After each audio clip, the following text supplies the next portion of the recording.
Да, понеже... Ние не можем да намерим изхода на мола. Аз не бих гледала това.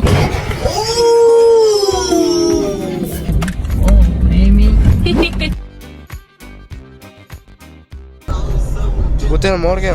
Добро утро! Какво става, братлета?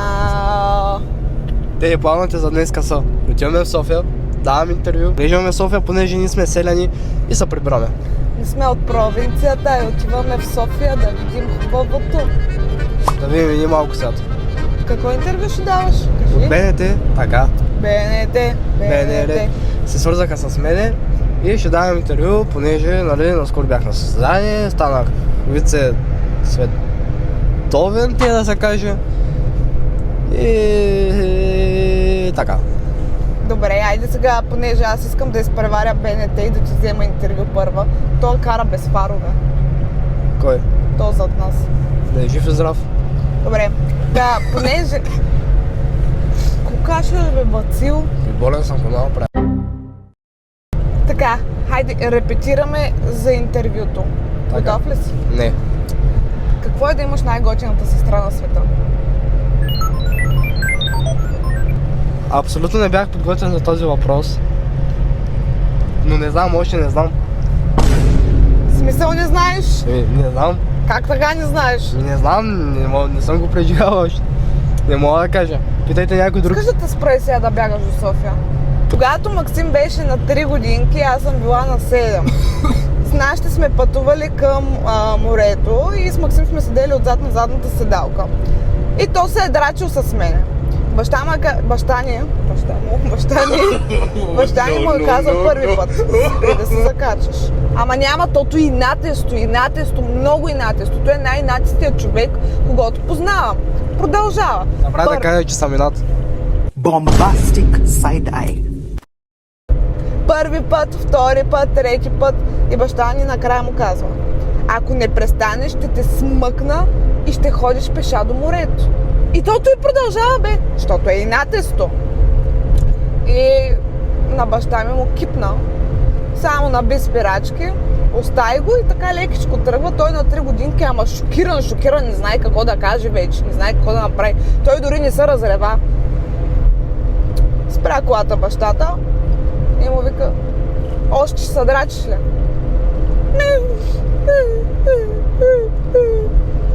И после 2 часа до морето, думичка не обели, ама думичка. И моята невероятна, скромна сестра Това съм аз. реши да ме заведе в залата по бокс, която беше в квартала.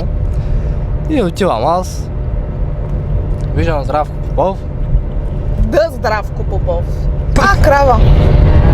Виждам отляво до мен и видя някакъв потенциал в мене, дори заведе при моите сегашни треньори Евгений Донев и помощни треньор Тимко Балабаков и те ми доразвиха таланта, дисциплината и станах 10 пъти по-уверен, отколкото бях преди.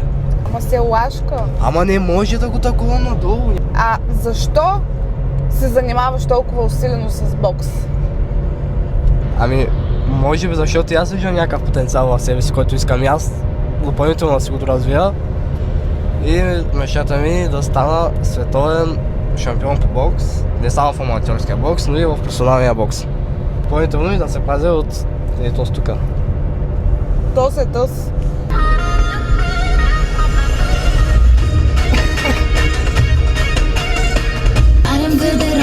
Какво да сложа? Нека да е скъпо да не го изложа. Лора е пияна, хиляди хана. Ай, Врели и пели, всичко надживели.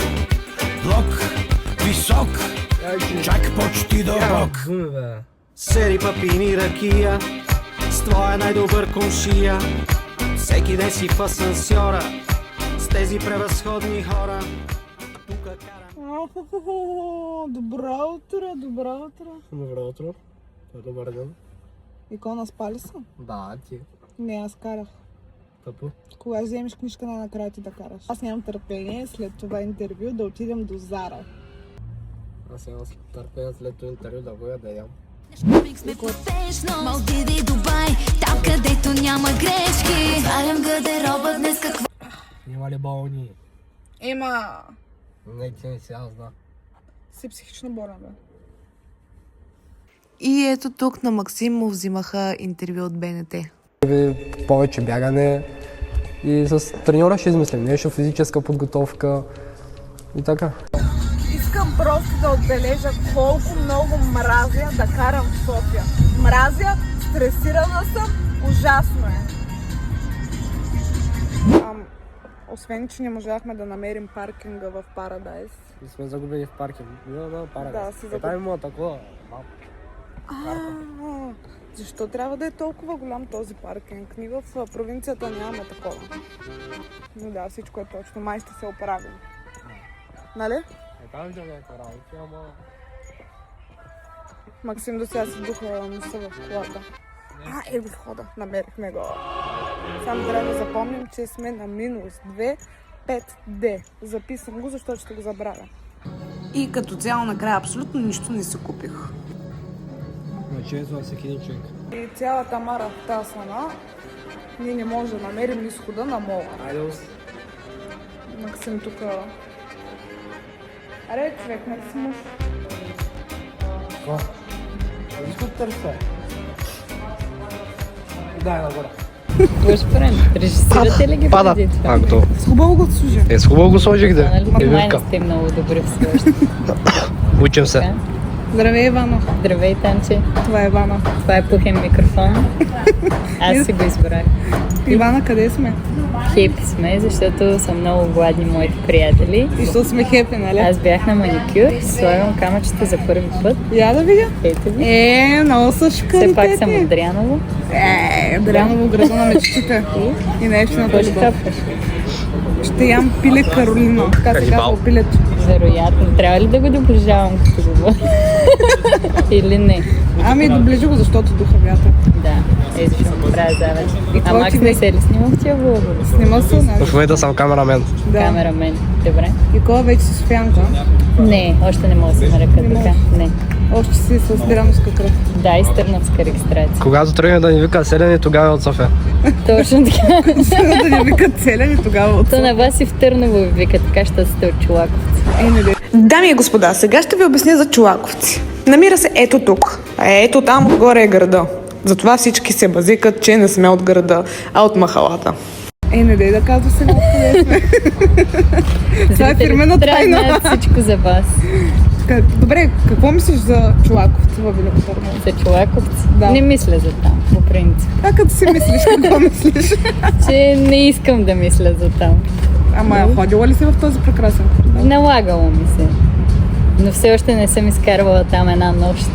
Никога няма да ти дойда на гости. Като цяло аз не съм ти казала, обаче преди една седмица отново писах обяснения на полицията. Що? Защото един гонеше роми по улицата и Роми. Роми с някаква метална пръчка и го удари по главата. Вероятно си имала проблем с ромите. Ами сигурно има някакъв проблем. Това звучи нещо, което само в Чолаковци би се случило. Да. Само в Чолаковци. Или в София. Такива неща. Да. Ние не можахме да намерим изхода на Парадайса. Добре, че беше Ивана да ни спаси. Искам да кажа, напишете в коментарите. Давай, може ли Ивана ще Сердика или Парадайс. Искам да кажете кой е по-добър, защото водим спор. Аз съм за Сердика. Аз не съм за никой, защото съм от Нищо Търново. исках да кажа, напишете. Аз съм за МОЛ Велико Търново. Точно така. Ивана, изглеждаш малко притеснена. Това първо интервю ли? Просто не знам какво говорим и според мен аз не бих гледала това влог. Звучи много умно решение. Дали сте гледали този влог?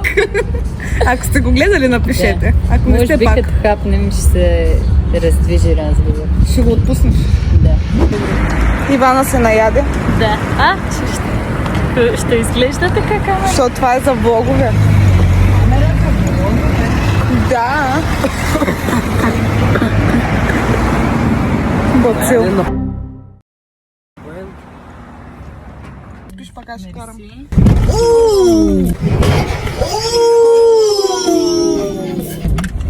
Еми. Той се смее. Сори. Мислих, че е по-ниско. Да, Иван. Уйтих мода ще намеба. Извинявай.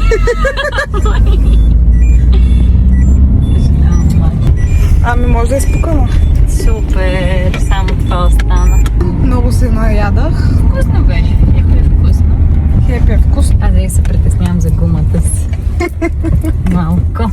Ами ние се връщаме обратно към Велико Търново. Аз не, аз ставам тук. Да, тя избяга от Дряново. Да, Стана софиянка. столичани в повече. На бате говориш? Не, още си говоря меко и ми се смеят. О. Добре, чао. Чао! Ей! Прибрана се. Мисион пасет. Мисион пасет. В житие има едно такова. Имам въпрос към теб и към вас. Ако можехте да имате една супер сила, каква би била тя? Аз веднага отговоря. Да мога да се телепортирам. Не сега да трябва да карам, а да се телепортирам. Между другото, аз защото в банката мога да вляза, да се вземам колко с пари. И тъй като забравихме да заснемем края на влога, коментирайте, харесайте, subscribe и ни кажете какво искате да видите в следващия влог. Не забравяйте да отговорите на въпроса, който е: каква би била вашата суперсила?